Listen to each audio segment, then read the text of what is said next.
Analisis data adalah kegiatan mengolah data-data yang dikumpulkan selama penelitian demi membuktikan hipotesis, mendapat temuan baru, atau menjawab rumusan masalah penelitian.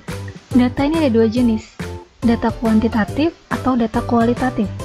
Data kuantitatif itu yang bentuknya angka-angka, kalau data kualitatif berarti yang non-angka. Untuk penelitian kuantitatif, data yang dianalisis didominasi dengan data yang bentuknya angka. Datanya bisa diukur dan diamati dengan jelas. Bisa nggak sih peneliti kuantitatif memakai data kualitatif? Ya bisa aja, tapi hanya digunakan sebagai informasi tambahan. Misalnya ditaruh di pembahasan hasil penelitian, nanti hasil dari observasi atau dari wawancara bisa kalian gunakan sebagai informasi tambahan dari hasil analisis data yang udah kalian dapatkan. Skala data kuantitatif. Jadi bagi kalian yang variabel penelitiannya ini udah menghasilkan data kuantitatif atau datanya udah diubah ke dalam data kuantitatif, selanjutnya yang perlu kalian perhatikan adalah skala pengukurannya. Skala ini nanti juga berkaitan dengan teknik analisis apa yang bisa kalian gunakan. Jika menggunakan SPSS, biasanya skalanya juga kalian inputkan. Ada 4 skala pengukuran pada data kuantitatif. Yang pertama ada skala nominal. Yang kedua skala ordinal. Skala interval. Dan yang terakhir ada skala rasio. Angka pada skala nominal ini menunjukkan nomor urut biasa. Contohnya pada data jenis kelamin. Jenis kelamin ini ada laki-laki, ada perempuan. Laki-laki kita simbolkan dengan 0, perempuan kita simbolkan dengan 1. Ini bisa dibalik, misalkan laki-laki yang 1, perempuan yang 0. Jadi ini dibolak-balik ini tidak akan merubah apapun, hanya merubah maknanya saja. Yang kedua untuk skala ordinal, ini ada unsur ranking atau tingkatan. Contoh instrumen dengan skala Likert. Data 1 menunjukkan responden yang menjawab sangat tidak setuju, 2 tidak setuju, 3 netral, 4 setuju, 5 sangat setuju. Ini nggak bisa dibolak-balik, harus sesuai urutan tertentu. Yang ketiga, skala interval ini ada urutan dan tidak ada nol mutlak. Maksud nol mutlak di sini adalah angka 0 ini ada artinya. Contoh, skor UTS. Total skor ada yang mendapat 10, ada yang mendapat skor 15, ada juga yang mendapatkan skor 0. Jadi skor 0 ini menunjukkan memang responden ini skornya 0, ada artinya. Yang terakhir rasio, ini bedanya dengan interval adalah kalau rasio ini ada 0 mutlak. Nilai 0 ini tidak berarti apa-apa. Contoh, jumlah nasabah pada bulan November. Ada yang 15 nasabah, 20 nasabah, 0 nasabah. Ini tidak mungkin ada 0 nasabah. Contoh lain misalnya volume ruangan. Volume ruangan ini 0, ya berarti memang tidak ada ruangannya gitu. Karena tidak mungkin ada ruangan yang volumenya 0. Bisa dipahamin ya?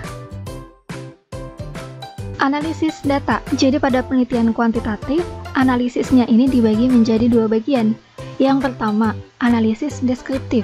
Di bagian ini, peneliti akan memberi informasi tentang data penelitian secara umum.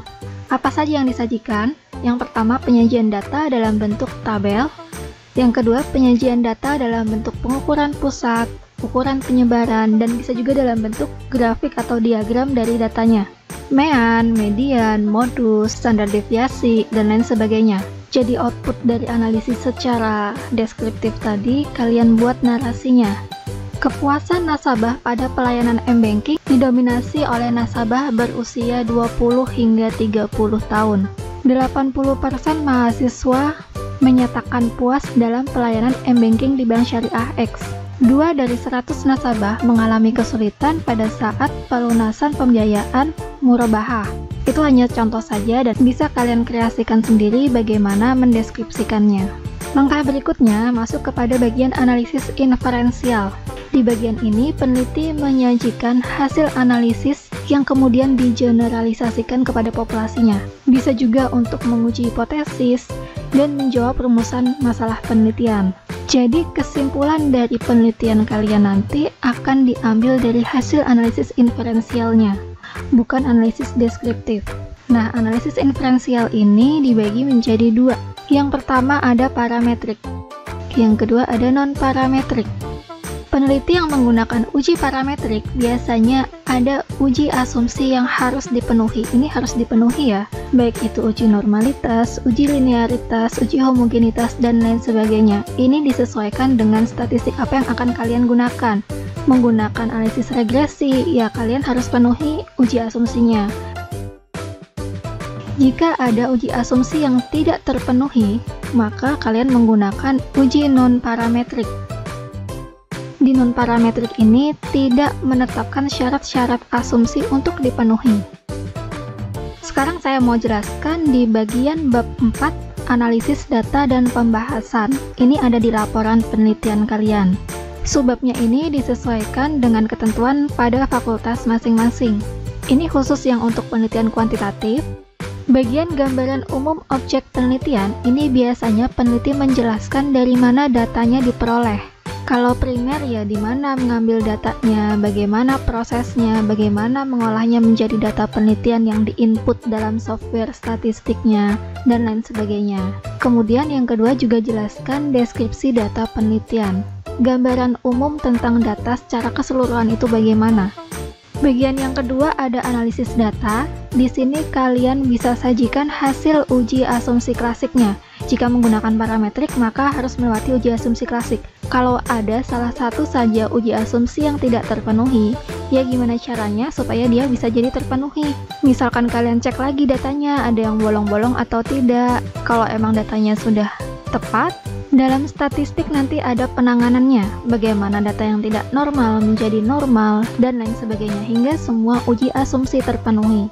Yang kedua, kalian lanjutkan pada hasil olah datanya, berarti menggunakan yang parametrik. Yang menggunakan analisis regresi, ya kalian sajikan hasil output dari regresinya, kemudian kalian narasikan.